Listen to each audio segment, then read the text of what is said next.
আসসালামু আলাইকুম প্রিয় শিক্ষার্থী বন্ধুগণ, আপনারা সকলেই জানেন আপনাদের এইচএসসি পরীক্ষাটি শুরু হতে চলেছে। তো এখনও অনেকে আছে যারা প্রিপারেশান নেওয়া স্টার্ট করেননি, তো তাদের জন্য আজকে আমি একটি বিশেষ রুটিন নিয়ে এসেছি। যে রুটিন অনুযায়ী আপনারা যদি পড়ালেখা করেন তাহলে আপনারা অবশ্যই এই কয়েকদিনের মধ্যে আপনারা ভালো একটি রেজাল্ট করার সম্ভাবনা রয়েছে। আপনাদের মনে করেন 26শে মে থেকে পরীক্ষা শুরু, তো আপনাদের হাতে বেশ কিছুদিন সময় রয়েছে। তো এই সময়ের মধ্যে আপনারা যদি এই রুটিনটি ফলো করে পড়ালেখা করেন, ইনশাআল্লাহ পরীক্ষার আগে আপনারা একটি ভালো প্রিপারেশনের জন্য প্রস্তুতি নিতে পারবেন।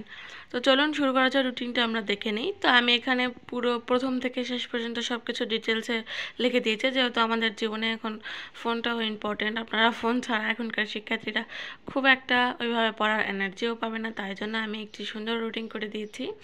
আপনারা দেখতেই পাচ্ছেন যে প্রথমে ভোর 4টায় ঘুম থেকে উঠবেন এবং ফজরের নামাজ পড়বেন।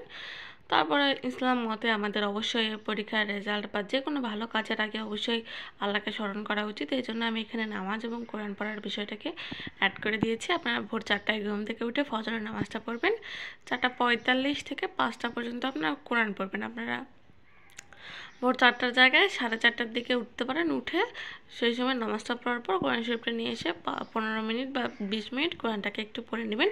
যেহেতু আমাদের সমস্ত ভালো কাজের আগে আল্লাহকে স্মরণ করলে আমাদের সব কাজ ভালো হয়, তেমন আমরা যদি পরীক্ষার প্রিপারেশনের মধ্যেও আল্লাহকে স্মরণ করি তাহলে ইনশাআল্লাহ আল্লাহ আমাদের পরীক্ষার প্রিপারেশন পাশাপাশি রেজাল্টটাও অনেক ভালো করে দেবে ইনশাআল্লাহ।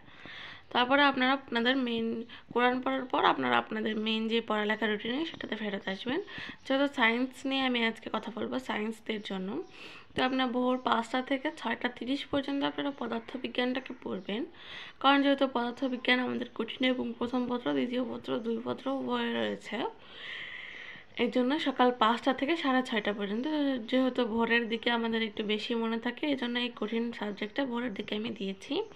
তারপরে সকাল 6:30 থেকে 8টা পর্যন্ত যে বিজ্ঞান পড়বেন, যেহেতু এটা প্রথম পত্র দ্বিতীয় পত্র, তাই টাইমটা একটু বেশি করে দেওয়া রয়েছে। তারপরে সকাল 9টা থেকে 10টা আপনারা ব্রেকফাস্ট করবেন এবং একটু হালকা বিশ্রাম নেবেন। তার পাশাপাশি আপনারা একটু ফোনে সোশ্যাল মিডিয়া চেক করতে পারেন। চেক করার পর আপনারা সকাল 10টা থেকে আবার পড়তে বসবেন। যেহেতু আপনাদের পরীক্ষা, এখন এই মুহূর্তে আপনারা বাকি সব কিছু ভুলে অবশ্যই একটু পড়ালেখার প্রতি বেশি মনোযোগী হওয়া উচিত। তারপরে সকাল 10টা থেকে 12টা পর্যন্ত যাদের উচ্চতর গণিত রয়েছে তারা উচ্চতর গণিতটা একটু ভালোভাবে প্র্যাকটিস করে নেবেন। যেহেতু এখন আপনাদের হাতে সময় কম, এই জন্য পড়ার টাইমটা একটু লং এবং একটু বেশি করে পড়তে হবে, কারণ আপনাদের যেহেতু প্রথম পত্র এবং দ্বিতীয় পত্র দুটি উভয় রয়েছে, এই জন্যে। তারপর বেলা 12টা থেকে 1টা পর্যন্ত বাংলাতে পড়বেন, বাংলা প্রথম। তারপরে দুপুর 1টা থেকে 2টা পর্যন্ত আপনারা গোসল দিবেন, নামাজ পড়বেন এবং লাঞ্চটা সেরে নেবেন 2টা পর্যন্ত, মানে দুপুরে যে নামাজটি সেটি। তারপরে দুপুর 2টা থেকে 4টা পর্যন্ত আপনারা একটু ঘুমাইতে পারেন, যেহেতু আপনাদের